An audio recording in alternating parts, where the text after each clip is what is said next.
558 Tatak RMN.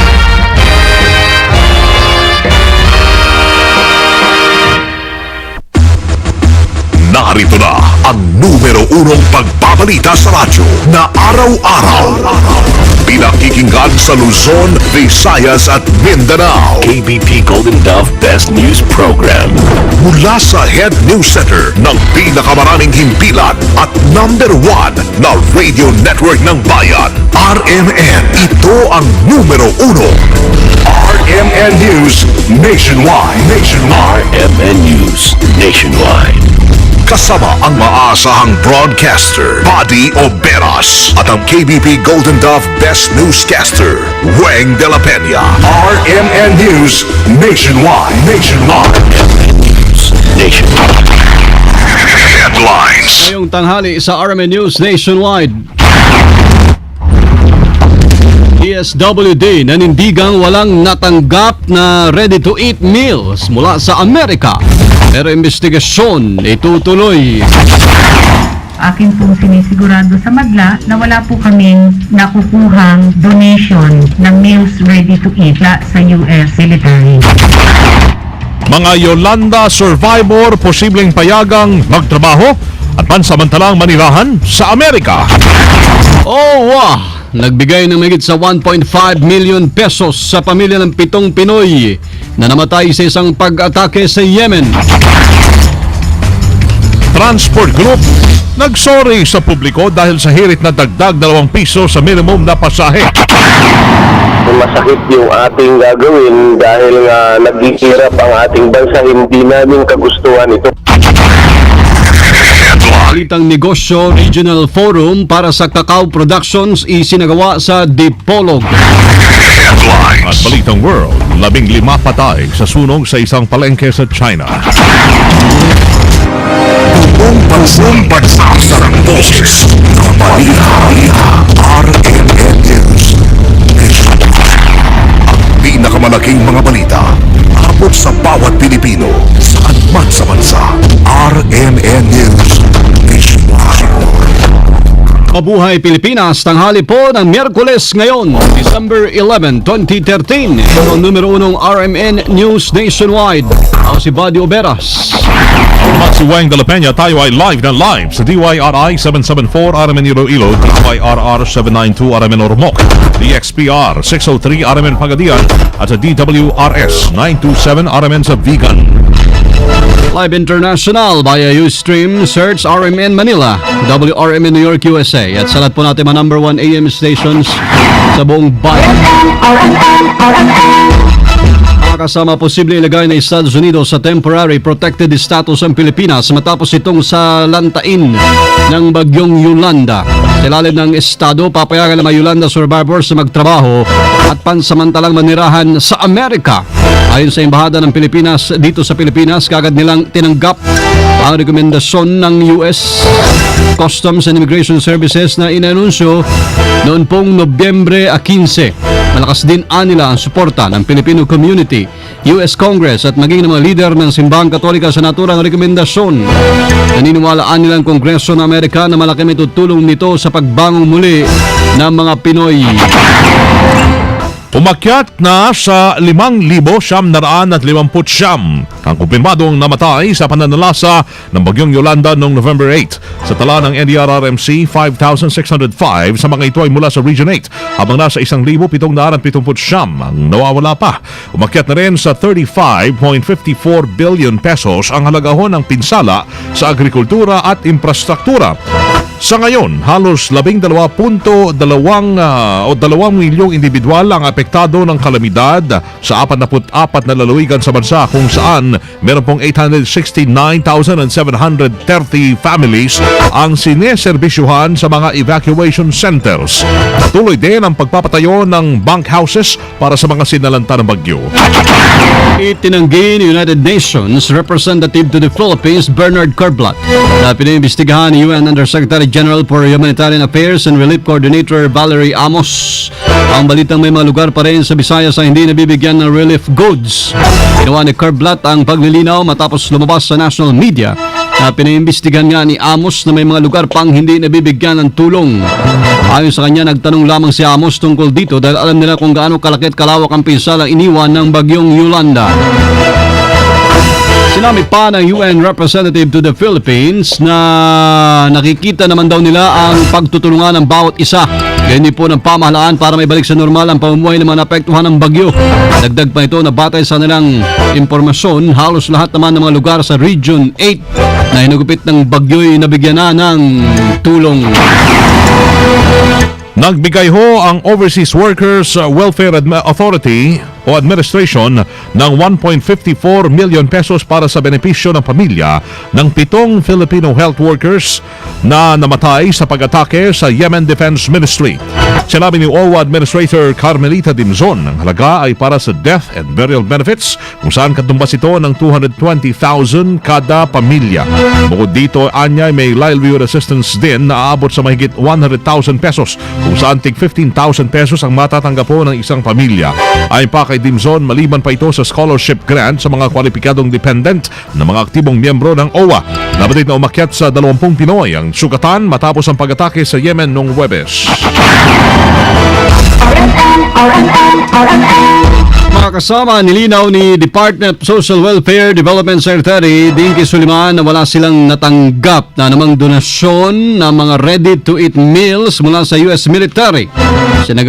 Sinasagawang press briefing dyan sa NDRRMC, sinabi ni Soliman na mayroong napagsabi sa kanya na bago pa man tumama sa bansa ang bagyong Yolanda ay may nabibili ng ready-to-eat meals na galing daw sa Amerika sa ilang malls dito sa Pilipinas. Bago pa mag-Yolanda, meron na daw tinitinda sa Cartimar at sa cash and carry niyan. So, mukhang kailangang imbestigahan pa kung saan po nanggagaling ito. Pero akin pong sinisigurado sa madla na wala po kaming nakukuhang donation ng meals ready to eat mula sa US military. Ang binigay po sa atin ng US military ay mga assets nila sa eroplano, C-130, Osprey, at yung po kanilang contingent sa George Washington na tumulong mag-clear ng ating mga lugar. Kaugnay nito, inilahad din ni Soliman kung ano-ano na ang nangyayari sa relief operation sa Tacloban. Ang kailangan nilang linawin ito dahil may lumalabas na mga balita na mayroon pa ring ilang lugar ang hindi nahahatira ng tulong. Ilan na po ang na-deliver namin as of today? As of yesterday rather. Yesterday, December 10, 7 p.m. 2,913,509. So, ulitin ko po, 2,913,509 food packs and 322,921 liters of potable water. Ito pong 2,913, kung titingnan po niyo yung bilang ng displays, nasa 8th or 9th round na kami ng pamimigay ng 6 kilos of rice and the accompanying canned goods. Ang bahagi po ng pagpapaliwanag ni DSWD Secretary Dinky Soliman. Humingi ng paumanhin sa publiko si One Utak spokesman Orlando Marquez hinggil sa hinihirit nilang 2 pisong dagdag pasahe. Sa interview ng RMN kay Marquez ay sinabi dito na hindi nila gustong magtaas ng pasahe dahil apektado rin naman ang mga anak nila ng naturang fare hike. Katunayan niya, inilatag na nila ang lahat ng problema nila kay Pangulong Noynoy Aquino pero hanggang ngayon ay hindi pa rin ito naaaksyonan.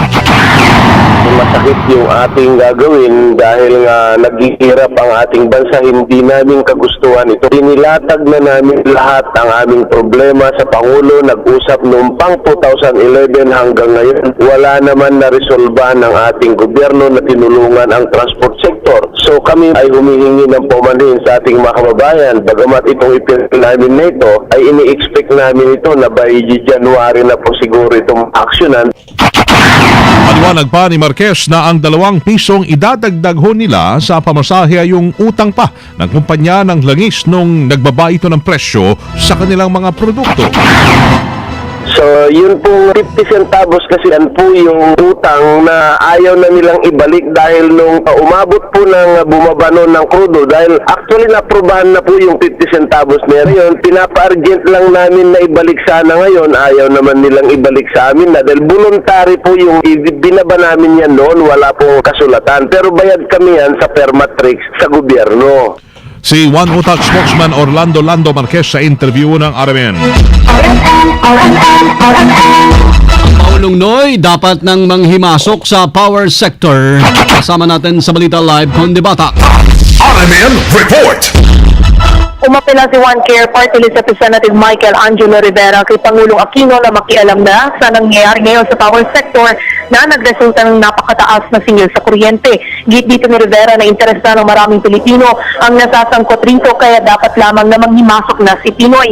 Una nang inihayag ng Department of Energy na iniimbestigahan pa nila ang napaulat na sabay-sabay na hindi planadong pag-shutdown ng 8 power plant. Ang mga ito ang tinuturong dahilan ng mataas na singil sa kuryente ngayon. Kasabay pa nito ay mag-aaing ring umano si Rivera ng resolusyon para idamay na rin sa investigasyon ng House Committee on Energy ang mga unplanned shutdown ng mga planta. Kasama mo mula sa Kamara, Conde Bata, Tatak RMN.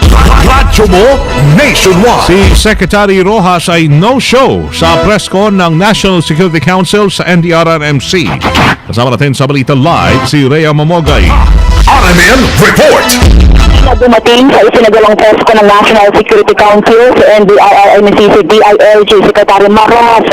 Kahapon mismo inanunsyo nito na muli siyang haharap sa media kasama sina DSWD Binky Suliman, Secretary Binky Suliman at Defense Secretary Butir Dusmin para sagutin naman ang akusasyon ni Tacloban City Mayor Alfred Romualdez kaugnay naman sa pagtulong ng national government sa mga biktima ng Yolanda. Pero sa halip na sumipot, nag-set ulit ito ng presko sa Campo Crame mamayang hapon ito para sagutin naman ang paglabas ng controversial na video ng pag-uusap nila ni Tacloban Mayor Romualdez. Sa ngayon wala pang ibinibigay na dahilan ng kalihim sa hindi ito pagsipot sa presscon na siya mismo ang nag-anunsyo. Kasama mo sa NDRRMC, Rhea Mamogay, Tatak RMN. Radyo mo nationwide. Secretary Pahe, hindi na naman lumusot sa Commission on Appointments. Kasama natin sa Balita Live, Grace Mariano. RMN Report. Muli na namang nang-ansiyami ang kumpirmasyon ni Department of Environment and Natural Resources Secretary Ramon Pahe. Si Secretary Pahe ay hindi nakalusot sa CA noong nakaraang linggo dahil sa opposition ni dating DNR Secretary at ngayon ay Governor Antonio Seriles, kaya isinuspindi ang pagdinig at itinuloy ngayong araw.